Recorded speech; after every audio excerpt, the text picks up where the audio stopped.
नमस्कार सम्पूर्णलाई मेरो पढाइद्वारा सञ्चालित यस सी प्रोग्रामिङको ट्युटोरियलमा तपाईँहरू सम्पूर्णलाई स्वागत गर्न चाहन्छु। आज हामी यो सी प्रोग्राममा चाहिँ थर्ड पार्टमा आइपुगेका छौँ र सी प्रोग्रामिङको मेन कोरमा जानुभन्दा पहिले आज हामी सी प्रोग्रामिङमा पहिलो प्रोग्राम लेख्नेछौँ। अब त्यो प्रोग्राम कसरी लेख्नेछौँ र सी प्रोग्राममा के कस्ता स्ट्रक्चरहरूको युज गरिन्छ, बेसिक स्ट्रक्चरको बारेमा आजको हामी यस भिडियोमा जान्नेछौँ। ढिला नगरिकन ल सुरु गरौँ आजको यो तेस्रो पार्ट सी प्रोग्रामिङ अन्तर्गतको बेसिक स्ट्रक्चरबाट। अब के छ भने बेसिक स्ट्रक्चरमा हामीले चाहिँ हरेक सी प्रोग्रामिङमा चाहिँ के हुन्छ भने चाहिँ अस्ति पनि कुरा गरिसक्यौँ, प्री प्रोसेसर कमान्डहरू हुन्छ। त्यो कमान्डहरूले चाहिँ कमान्ड दिने काम गर्छ। त्यसपछि गएर फङ्सनहरूको युज गरिन्छ हैन। हरेक प्रोग्रामहरूमा चाहिँ फङ्सनहरूको आफ्नै युज हुन्छ, त्यसलाई त्यो पछि पढ्नेछौँ। त्यसै गरी भेरिएबल्सहरू हुन्छ, थुप्रै भेरिएबल्सहरूको पनि हामी प्रयोग गर्नेछौँ। यसै गरी स्टेटमेन्ट एक्सप्रेसनहरूको प्रयोग गर्नेछौँ र कमेन्टहरू पनि प्रयोग गर्नेछौँ। त्यो कुराहरूलाई कसरी प्रयोग गर्नेछौँ आजको हामी यस ट्युटोरियलमा चाहिँ हेर्नेछौँ। अब हामी एउटा नर्मल एउटा प्रोग्राम लेख्नेछौँ। यहाँ सुरुमा हामीले अस्ति नै भने जस्तै एउटा थ्योरीको पार्टलाई हेरिसकेपछि हामी प्रोग्रामिङमा जानेछौँ र सुरुमा के हुन्छ भने अब फर्स्ट प्रोग्राम चाहिँ कसरी लेखिन्छ भने हामी यसरी लेख्नेछौँ। सुरुमा इन्क्लुड, त्यसपछि गएर प्री प्रोसेसर कमान्ड भन्छ। यो अस्ति पनि हामीले कुरा गरेको थियौँ र मैले अघि पनि भनिसकेँ। यो चाहिँ stdio.h चाहिँ हामीले हरेक सी प्रोग्राम लेख्ने बेलामा चाहिन्छ, किनकि यो हिडर फाइलहरू हुन्छ होइन। त्यसपछि गएर अब हामीले के गर्छौँ भने यसमा चाहिँ अब हामीले प्री प्रोसेसर कमान्ड युज गरिसक्यो। अब अर्को के हुन्छ अरे, के भन्थे, फङ्सन। फङ्सनलाई चाहिँ इन्ट मेन, यो इन्ट मेन भनेको चाहिँ एउटा फङ्सन रहेको छ, मेन फङ्सन हो होइन। यसले चाहिँ के गर्छ भने इन्टिजर भ्यालु पनि रिटर्न गर्छ र यसले चाहिँ इन्ट मेनले चाहिँ अर्को इन्डिकेट गर्ने काम भनेको चाहिँ अब चाहिँ प्रोग्रामको एक्जिक्युसन सुरु भयो है भनेर चाहिँ इन्ट मेन फङ्सनले चाहिँ हामीलाई के भन्छ भने जानकारी दिन्छ, हामीलाई होइन कम्पाइलरले चाहिँ जानकारी दिन्छ।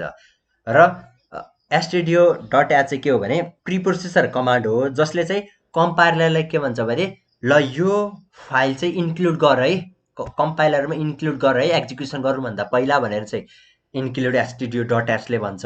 त्यसपछि गएर अब इन्ट मेनले मेन फङ्सन युज गरेर चाहिँ के भन्छ भने ल अब चाहिँ एक्जिक्युसन सुरु गर्नु पर्यो भन्छ। त्यसपछि गएर लास्टमा चाहिँ के गरिन्छ भने जब यसको एक्जिक्युसन सकिन्छ तब चाहिँ सम इन्टिजरहरूले चाहिँ के गरिन्छ भने त्यो फङ्सनलाई टर्मिनेट गर्ने काम गरिन्छ। ल इन्ट मेन पछि अब अर्को के हुन्छ भने हामी एउटा ओपन ब्राकेट खोल्नेछौँ। त्यसपछि यो ब्राकेटलाई के पनि गर्नेछौँ, क्लोज गर्नेछौँ। त्यसपछि अब यो बिचमा लेख्नेछौँ हामी जे। त्यसपछि अब जुन हाम्रो फङ्सनहरू छ नि, जुन कुरालाई एक्जिक्युट गर्नुपर्ने हो नि, त्यो चाहिँ अब यो दुईवटा एक्सप्रेसनभित्र चाहिँ लेख्ने गरिन्छ। अब हेरौँ, हरेक प्रोग्राम सुरु गर्दाखेरि नर्मली हामी प्रिन्ट या मा के गर्छौँ भने हेलो वर्ल्ड लेखेर गरिन्छ है। म आज तपाईँहरूलाई त्यही सिकाउँछु, हेलो वर्ल्ड लेखेर गरिन्छ। यो अब किन लेखिन्छ, कसरी लेखिन्छ भन्ने कुरा केही थाहा छैन, तर लेखिन्छ। हरेक प्रोग्रामिङ ल्याङ्ग्वेज सुरु गर्दाखेरि सबभन्दा पहिला बेसिक स्ट्रक्चरको रूपमा चाहिँ हेलो वर्ल्डलाई लेख्ने गरिन्छ।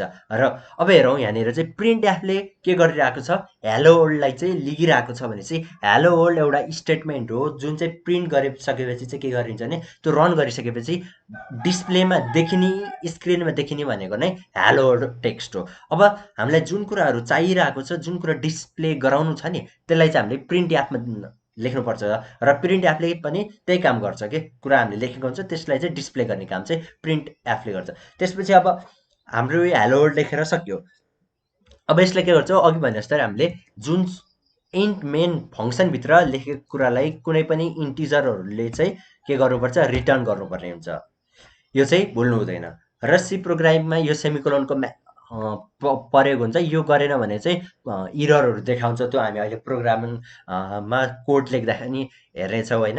अब हेरौँ, यहाँनिर चाहिँ के छ, रिटर्न 0 गरेर के भने यो फङ्सनलाई टर्मिनेट गरेको छ। अब यो फङ्सन यहाँनिर सक्यो, तर हामीले 0 नै किन रिटर्न गर्यो, इन्टिजर अरू इन्टिजरहरू 1 2 3 पनि रिटर्न गर्न सक्थ्यौँ भन्ने कुराहरू आउनसक्छ।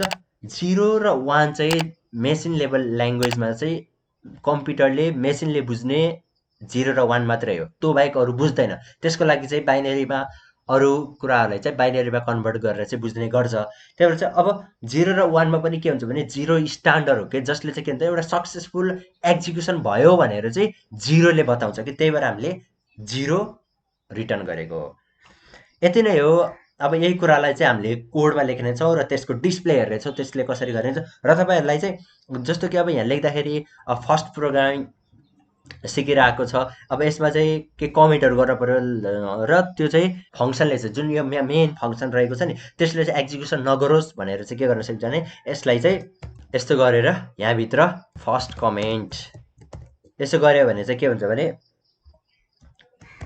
ल यो चाहिँ अब मेन फङ्सनले एक्जिक्युट गर्दैन हाम्रो प्रोग्रामिङमा है। यहाँनिर देख्न सक्नुहुन्छ यसलाई एक्जिक्युट गर्दैन। अब के हुन्छ नि यो चाहिँ हामीले अब जस्तो कि अहिले यो त नर्मल कोड रहेको छ। अब भोलिका दिनमा थुप्रै कोडहरू लेख्न पर्ने हुन्छ, एउटै पेजमा कति कोडहरू हुन्छ र कम्पनीहरूमा पनि तपाईँले लेखेको कोड तपाईँले एकचोटि लेखेर सकिसकेपछि अब अर्को प्रोग्रामरहरू कम्पनीले हायर गर्दाखेरि के हुन्छ भने तपाईँले लेखेको कोड उसले नबुझ्न सक्छ, अलिकति ऱ्यान्डम हुनसक्छ। त्यस्तो बेलामा के हुन्छ भने त्यो कमेन्टहरू तपाईँले लेखेको कमेन्टले चाहिँ तपाईँलाई पनि भोलिको दिनमा त्यो फाइलहरू हेर्नको लागि सजिलो हुने भयो र अरूको लागि पनि सजिलो हुने भयो। त्यही भएर चाहिँ हामीले कमेन्टको चाहिँ म्याक्सिमम प्रयोग गर्दाखेरि चाहिँ राम्रो हुन्छ हरेक कुराहरू गर्दाखेरि चाहिँ। अब यसलाई चाहिँ हामी के गर्छौँ, यही कुरालाई चाहिँ कोडमा लेख्नेछौँ, कम्पाइलरमा प्रोग्रामिङ जुन अस्ति हामीले डाउनलोड गरेको थियो त्यसमा लेख्नेछौँ र हेर्नेछौँ के आउटपुट आउँछ। त्यसपछि चाहिँ हामी आजको यस पार्टलाई चाहिँ हामी क्विट गर्नेछौँ। त्यसपछि अब हामी अस्ति हामीले डाउनलोड गरेर राखेको थियौँ नि डेप्सी, यो खोल्नेछौँ। हामी यसरी पढ्दाखेरि चाहिँ सबै कुराहरू बुझिने गर्छ। अब यहाँ चाहिँ के हुन्छ, हाम्रो यस्तो इन्टरफेस खुल्छ। अब यसले चाहिँ के गरिन्छ भने तपाईँहरू यहाँ गएर फाइलमा गएर न्यू गरेर सोर्स फाइल यसरी खोल्न पनि सक्नुहुन्छ अथवा कन्ट्रोल एन गरेर डाइरेक्ट खोल्न पनि सक्नुहुन्छ। यहाँनिर देख्न सक्नुहुन्छ। अब म यसमा लेख्नेछु, यसलाई चाहिँ म काटिदिनेछु होइन। अब यसमा चाहिँ लेख्न थाल्यो हुन्छ सुरुमा। अब के भनेको थियो सुरुमा, अब चाहिँ हेर्न सक्नुहुन्छ जस्तो कि इन्क्लुड, अब के हाल्नुपर्छ हामीले stdio.h, ठिक छ नि।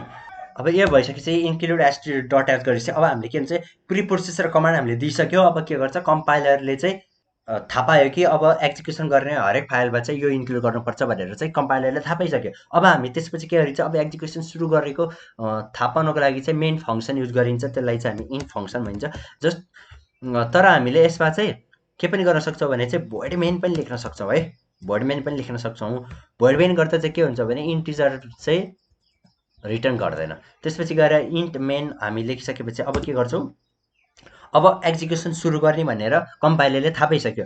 अब हामीले चाहिँ यो ओपन ब्राकेट खोलेर चाहिँ यो एक्सप्रेसनमा चाहिँ अब के गर्छौँ भने प्रिन्ट एफ, किनकि अब हामीले जे डिस्प्ले गरेर नि त्यो हुन्छ हेलो ओल्ड यो लेख्नेछौँ। त्यसपछि गएर हामी सेमिकोलन दिनेछौँ। त्यसपछि अब के गरिन्छ रिटर्न 0, यो मैले भनिसकेँ होइन। 0 चाहिँ के हो चाहिँ स्ट्यान्डर्ड रहेको छ जसले चाहिँ के गर्छ भने एउटा सक्सेसफुल एक्जिक्युसन भयो भनेर चाहिँ त्यसले इन्डिकेट गर्छ। अब यति नै रहेको छ। अब यसलाई चाहिँ के गरिन्छ भने हामी सेभ गरौँ, यहाँनिर गएर फाइलमा गएर, किन नत्र यतिकै यहाँ हेर्नु है त हाम्रो कम्पाइल रन गर्नलाई चाहिँ नि सुरुमा के सोध्छ भने हामीले सेभ गर्नुपर्ने हुन्छ। यहाँनिर चाहिँ म के गर्छु भने म यहाँनिर चाहिँ एउटा फाइल बनाउँछु सी प्रोग्रामिङ ट्युटोरियल भनेर है, यो एउटा फोल्डर बनाएँ। यसलाई चाहिँ म ओपन गर्छु, यहाँनिर चाहिँ फर्स्ट प्रोग्राम लेख्छु। अब सोर्स फाइल चाहिँ सी गर्दा पनि हुन्छ, सी प्लस प्लस गर्दा पनि हुन्छ होइन, मैले यतिकै छोडिदिन्छु यसलाई चाहिँ। ल अब हेरौँ र यहाँनिर चाहिँ तपाईँले देख्न सक्नुहुन्छ इरर 0 आएको छ, वार्निङ 0 आएको छ। र अब हामीले यसलाई चाहिँ के गर्न सक्छ भने एक्जिक्युटमा गएर कम्पाइल एन्ड रन गरौँ। त्यसपछि के हुन्छ भने यहाँनिर एन्टिभाइरसले चेक गरेर आउँछ, यसलाई चाहिँ म काटिदिन्छु होइन। यसपछि के हुन्छ हेर्नु, यहाँनिर हेलो ओल्ड भनेर तपाईँले देख्न सक्नुहुन्छ है, हेलो ओल्ड टक्क आएको छ। तपाईँहरूको पनि यस्तो आउनुपर्छ हेलो ओल्ड होइन। यो चाहिँ के भन्दा हाम्रो प्रिन्ट एपभित्र लेखेको ओल्डलाई चाहिँ, जस्तै अब म यहाँनिर चेन्ज गर्छु हेर्नु है, हेलो ओल्ड छोडेर यसलाई चाहिँ म काटेर मेरो पढाइ लेख्छु होइन। यसलाई चाहिँ म यसलाई काटिदिन्छु। यसलाई फेरि के गर्नुपर्छ हामीले फेरि कम्पाइल गर्नुपर्छ। ल कम्पाइल एन्ड रन गर्छु।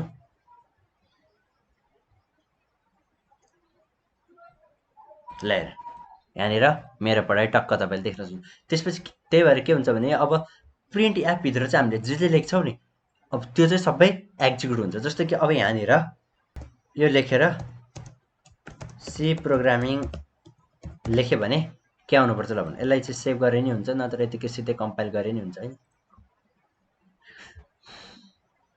ल हेर्नु है त, ल हेर्नु के हुन्छ। मेरो पढाइपछि के भएको छ भने त्यो एउटा लाइन ब्रेक भएको छ, त्यसपछि सी प्रोग्रामिङ आएको छ। हामीले चाहिँ स्ल्यास एन दिएर चाहिँ के हुन्छ लाइन ब्रेक गर्न सक्छ। अब यहाँनिर तपाईँले यहाँ देख्न सक्नुहुन्छ यो स्पेस यहाँनिर बाँकी रह्यो, एउटा क्यारेक्टर हुन्छ, यहाँनिर हामीले एउटा स्पेस दिएका छौँ होइन, यसलाई यस्तो भएर हो। त्यही भएर अब त्यसलाई नदिई स्पेस नदिकन हामीले हेऱ्यौँ भने चाहिँ लाइन ब्रेक हुन्छ टक्कै। ए लाइन ब्रेक देख्नुभयो नि, यहाँनिर लाइन ब्रेक भयो, स्पेस पनि आएन। यसरी चाहिँ हामीले गर्न सक्छौँ। अब हामीले त्यो कमेन्टको कुरा गरेको थियौँ, जस्तै कमेन्टको लागि के गर्न सकिन्छ भने यो भित्र अब अहिले यस्तो दिँदाखेरि के भयो, यति मात्र दिँदाखेरि यो सबै लाइन चाहिँ कमेन्ट भयो के। अब के गरिन्छ, यसलाई यो भित्र राख्यो भने अब यो बिचमा जे लेख्छौँ नि हामी त्यो चाहिँ कमेन्ट हुन्छ। जस्तो कि फर्स्ट कमेन्ट। अब यो चाहिँ एक्जिक्युट हुँदा कुनै पनि समस्या आउँदैन। जस्तो हेर्न सक्नुहुन्छ अब यो चाहिँ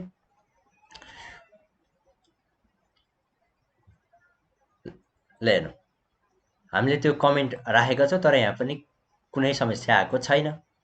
त्यही भएर अब हामीले जति कमेन्ट चाहिएको हुन्छ योदेखि, जस्तै अब मलाई यहाँ योदेखि यहाँसम्म चाहियो भने अब मैले कमेन्ट गर्दै होइन, अब कम्पाइल गरौँ है त के हुन्छ।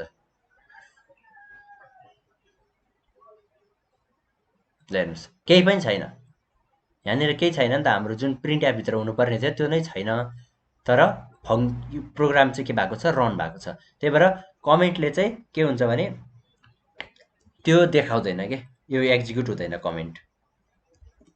यति नै हाम्रो यो पहिलो प्रोग्राममा यो सीको स्ट्रक्चर चाहिँ। अब हामी नेक्स्ट ट्युटोरियलबाट चाहिँ के गर्नेछ भने सी प्रोग्रामका भेरिएबल, त्यसपछि गएर अब स्ट्रक्चरहरू त्यो अझै बुझ्नेछौँ, डिटेलमा जानेछौँ। र आजको यस भिडियोका लागि यति नै भन्न चाहन्छु। र यो भिडियो तपाईँलाई कस्तो लाग्यो र सी प्रोग्रामिङको यो तपाईँमा पिसीमा चाहिँ पहिलो यो प्रोग्राम चल्यो भने चाहिँ तपाईँहरूलाई धेरै धेरै बधाई छ। र अगाडिका लागि चाहिँ तयारी अवस्थामा रहनको लागि पनि म अनुरोध गर्न चाहन्छु। र यो भिडियो तपाईँलाई मन पर्यो भने चाहिँ सेयर गरिदिनु होला, साथै यो मेरो पढाइ युट्युब च्यानललाई सब्सक्राइब गर्न नभुल्नु होला।